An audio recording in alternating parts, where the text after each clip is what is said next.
Good evening and welcome to tonight's episode of Talking Point.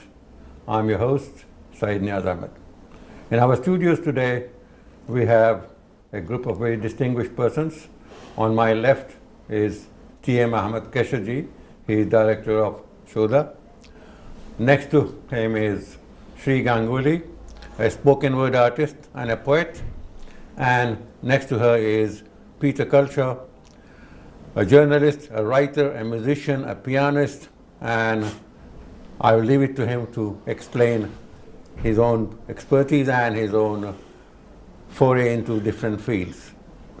Well, yes, I do wear different hats. I just put out a record of me playing piano, which was recorded mainly in Mumbai, called Music from the Temple of Light, and I've written a lot of music criticism, journalism, and a book called Clandestino.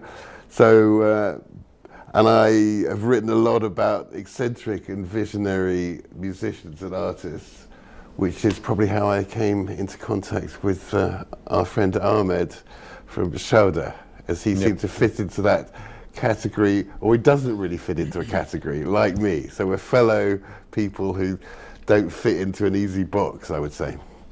No, he's a man of, he wears many hats. So, yes, TM, would you like to say something about what you are going to do, what you have done, and what is your aim with when you introduce music, Indian music, you go to South American music and the whole world music you talk about, but what is your real intention? You want to bring peace to the world, you want to have good relationship with the entire world, introduce the world to music and just let them enjoy and you sit back and relax. Thank you, Neerji, for inviting us as part of your very esteemed I'll come back to you. Program, which is Talking Point. We celebrated your 10th year. Thank you. Of this beautiful program, which is making definitely a sharp change, a visible change. For us, actually, any art, the philosophical aim of any art is to introduce is to interact with human beings, right. Is to introduce one human being from perhaps one continent to others, and not just human being, even for someone to explore the beauty of nature.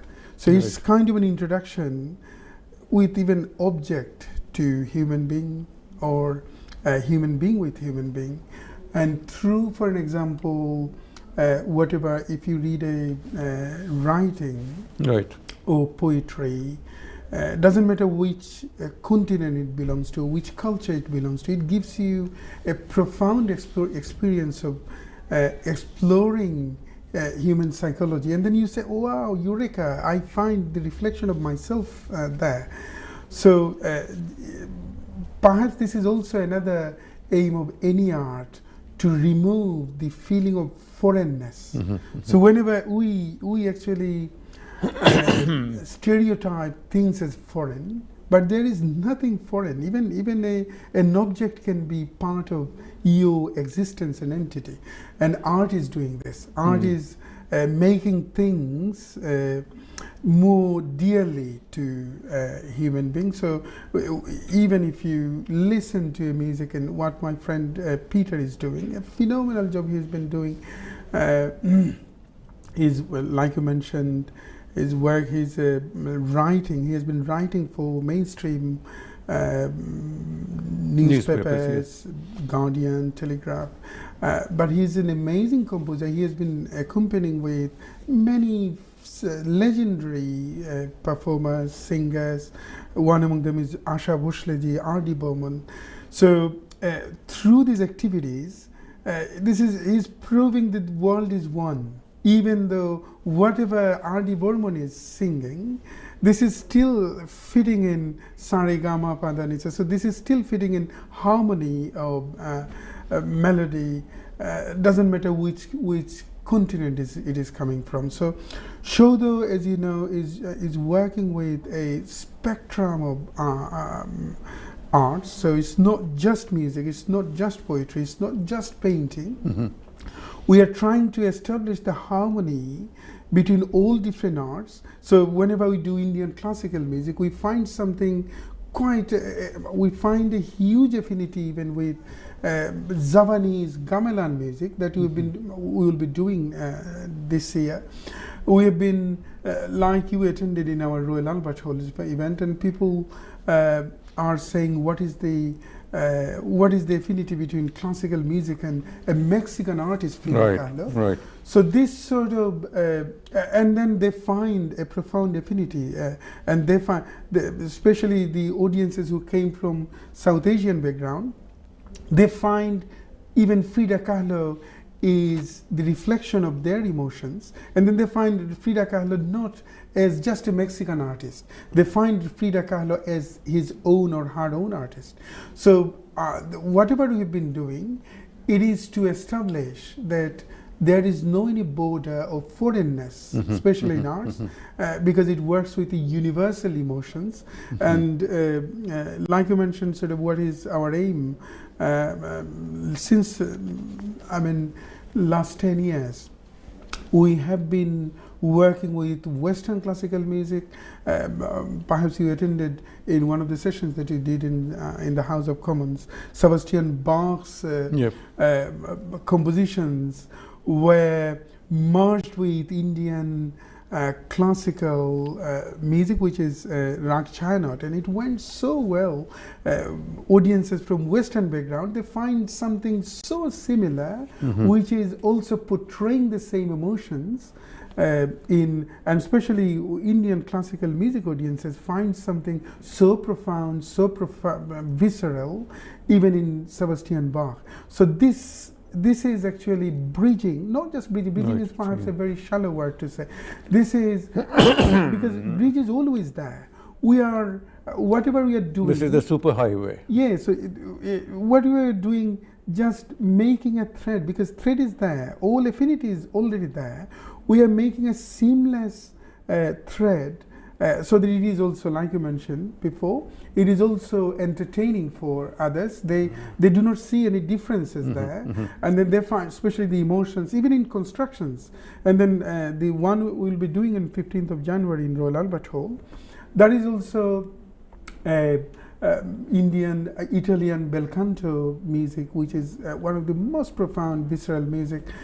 Thumri, Troubadour, Arabian music, Chinese ancient music. Through all different music, we are, first of all, we are offering a breathtaking experiences for audiences, and then look at this music from a completely different view.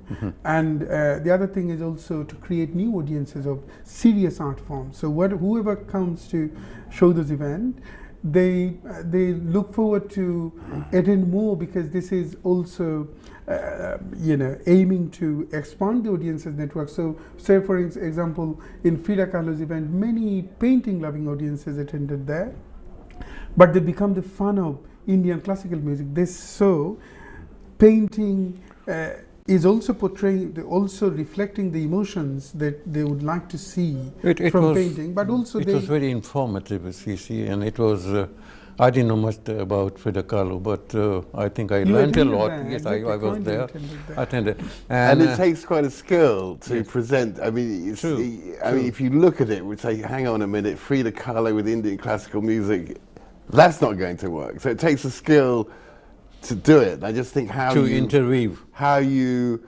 actually they're quite small paintings, but if they're blown up and you get a chance to listen through the Indian classical music, you can really meditate on, and you realize a lot of and they were reading, you were reading the diaries of Frida Kahlo, and it's really a lot about, and she was quite physically quite ill a lot of the times, and it was about her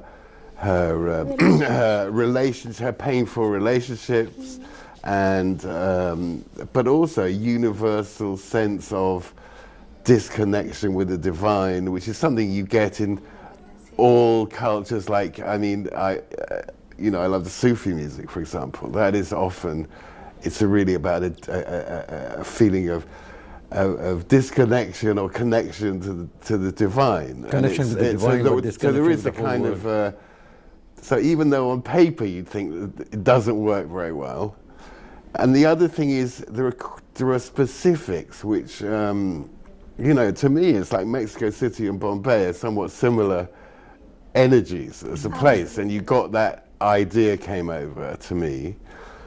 And I would think a third thing is, you know, as I said, I'm composing music. There's some things are universal, some things are specific. So I play piano, but the advantage of working with Indian classical instruments is like you can tune the tablas. You can, you know, the Indian violins or could go, you know, there's multitudes of notes. Whereas in Western music, it tends to be like you've got your 12 notes on the octave, that's your lot. Whereas Indian music can be much more expressive, and that is a particular beauty of Indian culture, which, so I'm saying there are specific things. It's like some things are universal, such as the feeling of you've had a terrible time with your lover, you feel your connection with the divine. Peter, I'll ask you about... Some things are much more later specific I'll to ask you about your experience with Asha Bhosle. But let me go to Currently, Peter attended last year's in Royal Albert Hall, and he did cover a beautiful review on Royal Albert Hall. It's a great pleasure that Neaz also attended in last year's Royal Albert Hall. Well, it was a terrific thing. This is one of the reasons we're here, and we hope to come in January. I have no idea really what the next she was also there. It sounds like we've got bel canto with other things, and Shree is going to be on last year's and next year's, so that was quite an experience last year, I guess. I'm very excited about this, honestly. How was your experience doing Frida Kahlo in English? See, like Peter clearly pointed out, we are people here who don't belong to any sort of categories. Right. We don't belong to any definitions. And that is what appeals to me. You know, that is why we can sort of like water merge into other cultures, other stories, and taste and feel the intricacies of literature and language worldwide. So last year my experience was on a personal level. It was a lot of learning. Frida happens to be one of my favorite artists because of her honesty, how she sort of revealed every little ugly scar, quote unquote ugly, and made it beautiful. How she revealed her brokenness. She was not afraid to be attracted to both men, women. You know, she spoke about her difficult relationship. This kind of honesty from a woman, such feminism definitely inspired me. And then also, like Peter and Kezada said, that there was a connect in the program from a personal level, a person's journey in love, with love and pain, and there was a universal level with the divine. We are always longing to find something that will complete us. So there was that connection, and then of course there were the paintings and the music. Right. And I was reading out her letters and her diaries and her poems. So yes, it was an intriguing experience, definitely. One of a lifetime. Great. And the chef was good. It was like a meal.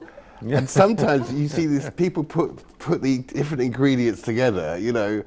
Pasta and curry doesn't always work, but you know, he just managed to put all the seasoning, and so he's like the chef of the event. And the chef knows the recipe. Yes, you have to have a good recipe and good cook. Yeah, what works. Thank you, Peter. But one thing that, because she is absolutely a very powerful writer and fictionist, and she's also a wonderful performer. So when she performs, she can easily feel the insight of, and then silence between two adjacent words, and her performance makes a difference because she can feel the insight hidden within each word. So that's why perhaps we still receive so many beautiful feedbacks of Frida Kahlo's event, because I mean, one thing was you saw a painting like The Wounded Deer was one, but there was so much. In fact, it's not a big painting, and if you see it in a museum, but it was blown up. Yeah. Then you had this music, quite meditative and longing music, and some words. So you could spend. You actually wouldn't normally spend 8 minutes or 5 minutes just looking at a painting. So you could really be drawn into it and see all the little details, and the music would draw you into it. I'm just saying, normally, actually, in a museum, you wouldn't really meditate on such a painting, or you wouldn't really on a book. So it enabled you to go deeper into a painting than you normally would. And I think that worked, especially with her work, which is very layered and there's lots of depth in it. Where are her paintings? All over. All over? All over. Are they in London somewhere, or? all over. Tate Museum did an exhibition a few years back, as I can remember, but all over the world she has. There's a Frida Kahlo museum in Mexico City. Mexico City itself, yeah. I did go to there someday. Did you go there as well? I did. Wow. Although the best museum is the Anthropology Museum, which is incredible. But anyway. She was just she was a walking piece of art herself. I mean, just being a person who she was at that point of time. Yeah. Incredible. You know, I was surprised. Last year we were in Turkey and we were going through Grand Bazaar with my and buying odd things to see. And then suddenly I saw some painting and I said to my wife, "This looks like Frida Kahlo." And she said, "No, come on, not here." I said, "Yes." So I went into the shop and I said, "Is that?" He said, "Yes, I know. And somebody would come and ask me." I know. and I was surprised that somewhere there in the Grand Bazaar, where people are heckling for, over odd things and potteries and made in China products, I see there's this. Well, also with some of these paintings, like The Scream or Edvard Munch or Frida Kahlo, they've become very fashionable. So it's almost like they're trendy. Madonna connects Absolutely. them. So then to get really into it, to really brush all that questions of fashionability, to actually really study the painting. Sometimes that stuff makes a lot of noise as a sort of fashion thing. Yes, I agree that you have to walk into that world rather than what it has become right now with being so popular as Frida is. Well, what else do you do, Shree? I'm a writer and a spoken word artist. No. What do you write about? I write short stories and poems, but again, sometimes I cannot define them into a genre, because sometimes it's about the power struggle between the gender. Many times it's about folklore. It's sometimes about, like I said, masculinity, femininity, but I cannot define it that way. It's very hard to categorize Shree's writing, because it's equally poetry but equally prose as well. And one of my favorite writer and philosopher, French philosopher Henri Michaud, who declines and repudiated to categorize or label his writing as poetry or prose, simply text. So he used to, he was in favor of labeling things, writing as text, not subcategory as poetry, and because writing, whatever you are expressing, it can be equally poetry and equally perhaps you are weaving a story as well. So I think Shree's writing is quite See, fitting normally in when we say poetry, I mean these are rhythmic expressions, I see.